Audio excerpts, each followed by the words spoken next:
Qui a passé son temps à faire ses preuves. Notre invité du jour est un homme multidimensionnel. C'est inimaginable aujourd'hui. Je vous présente Christine Kamchouan.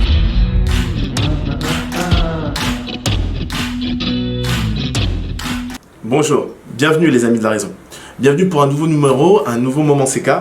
Et aujourd'hui, je vais vous parler de quelque chose qui m'anime. On parle souvent des 3 E. Excellence, exemplarité et exigence. Alors, c'est quelque chose qui m'a vraiment guidé tout au long de ma carrière.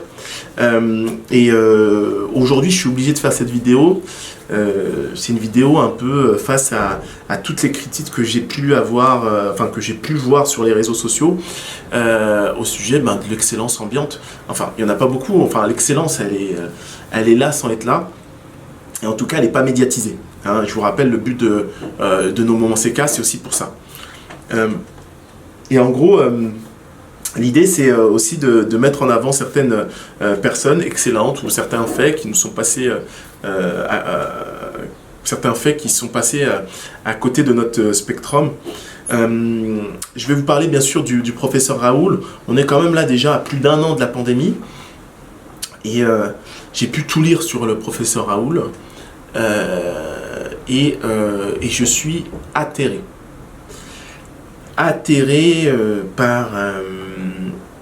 Par le manque de discernement de la masse. Quand je dis la masse, je m'inclus dedans, vis-à-vis de l'excellence.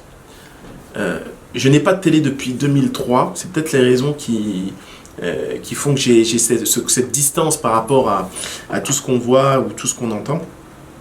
Mais je sais reconnaître l'excellence là où elle est. Alors vous allez me dire, mais comment vous faites, etc. Enfin, c'est pas si évident. Pour reconnaître l'excellence, il faut déjà avoir une certaine maîtrise, etc. Je vous dirais, il est vrai que je me base sur quelque chose qui a peut-être un peu disparu. Je me base sur une certaine logique. Et c'est une logique objective, ou une raison objective. Donc là, on fera peut-être un petit placement de produit. Mais en ce qui concerne la raison objective, j'ai été diplômé justement en logique. Et tout de suite, j'ai pu voir dans la démarche du professeur Raoul une volonté, non pas de chercher la gloire, mais juste une volonté d'apporter une solution concrète. J'ai reconnu un certain pragmatisme. En ce qui concerne sa solution, c'est intéressant parce qu'on a 1 an de recul, on a plus d'1 an de recul. Et je peux comprendre que les gens, au moment où le professeur Raoul s'est exprimé, je peux comprendre une certaine confusion. Bon, je ne l'ai pas tout de suite comprise, mais peut-être que c'est vrai, j'ai ce background un peu scientifique, donc je comprends exactement sa démarche de chercheur. Mais au bout d'1 an, on n'a plus le droit d'être confus. La confusion, finalement, elle n'est pas liée aux autres. Elle est liée aussi à notre passivité intellectuelle. Alors, je m'explique. On est confus parce qu'on reçoit une information X, on reçoit une information Y.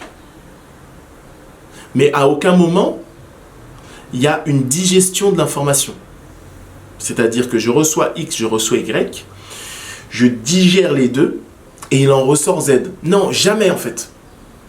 Et donc vous restez sur quelque chose d'assez bipolaire, soit c'est X, soit c'est Y.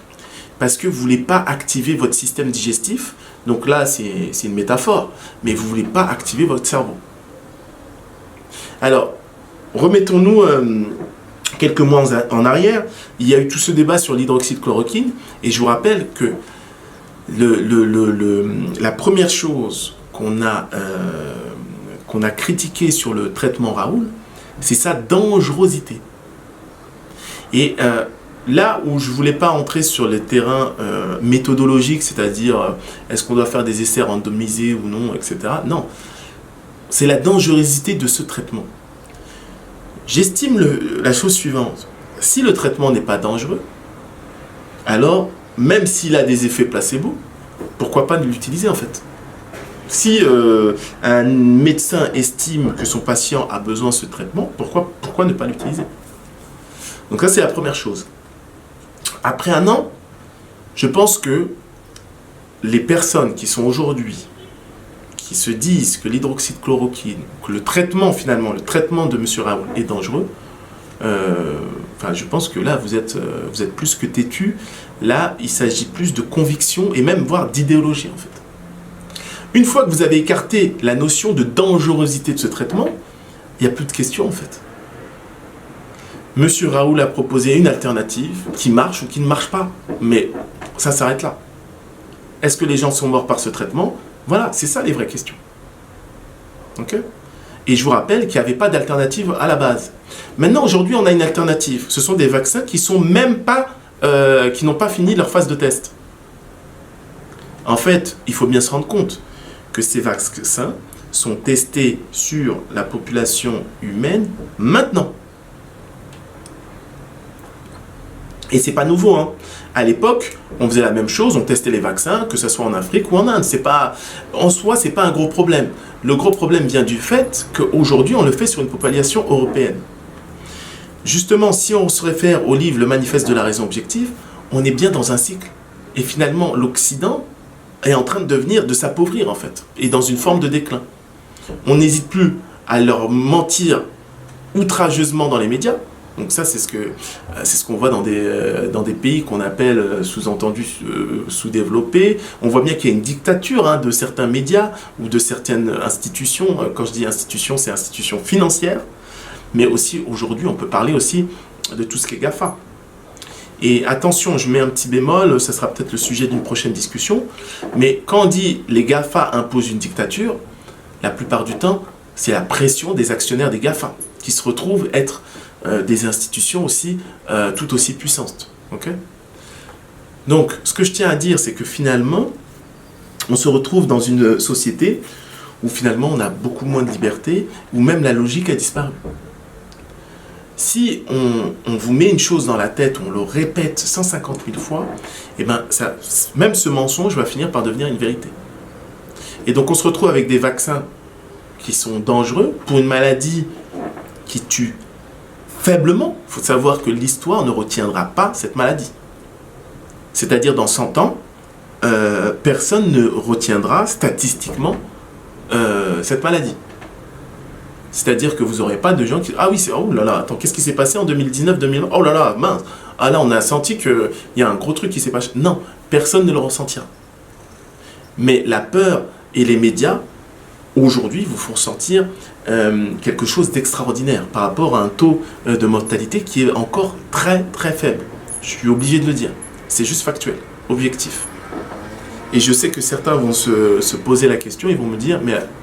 Ouais, mais attends, c'est facile de dire que c'est un taux très faible, mais moi j'ai des grands-parents, ou moi j'ai quelqu'un qui est mort, ou... je ne remets pas en cause la maladie, elle existe, je ne remets pas en cause que des gens sont morts, mais n'essayez pas de me faire rentrer dans un côté émotionnel, quand moi j'essaye d'être très factuel, très chiffré.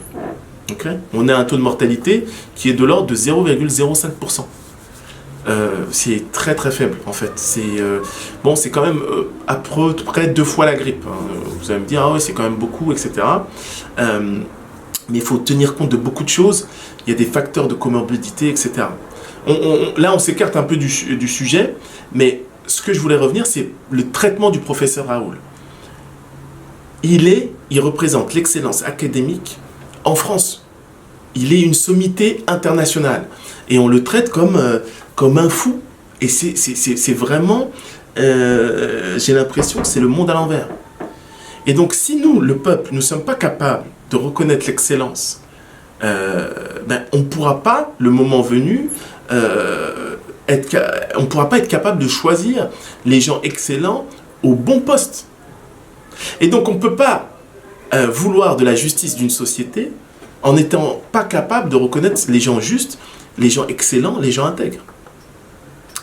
Et M. Raoul n'avait rien à gagner sur ce débat sur l'hydroxychloroquine. Rien à gagner. Il avait justement tout à perdre. Il aurait pu faire comme tout le monde, se taire.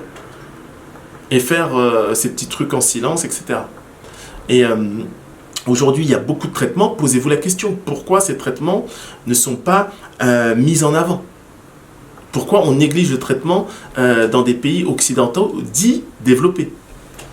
Donc toute cette question, en fait, m'amène à penser que le premier changement, il doit venir de nous. Et je suis sûr qu'autour de vous, il y a des gens excellents. Demandez-vous juste, il y a des gens que vous respectez, hein, vous dites, ah putain, il fait un truc de ouf, mais peut-être que vous le gardez pour vous. Ah ouais, mais on a grandi ensemble, moi je peux pas le mettre en avant, on a quand même grandi ensemble. Ou on était en cours ensemble, ça me gêne. Et en fait, ne soyez pas finalement dans une forme peut-être de jalousie, ou n'ayez pas d'ego en fait. Moi je trouve que l'excellence, c'est quelque chose qu'il faut mettre en avant. Ça, c'est l'exemplarité, c'est l'exemple pour nos enfants. Donc, autour de vous, il y a des gens excellents. Mettez-les en avant. Juste mettez-les en avant, quelque chose qui vous coûte rien. Vous avez des réseaux sociaux? Juste, essayez, hein, ça va vous faire un peu mal au début, mais ça va vous soulager. Voilà, ma voisine, elle est excellente. Elle fait des plats qui déchirent. Ou mon frère, il est excellent.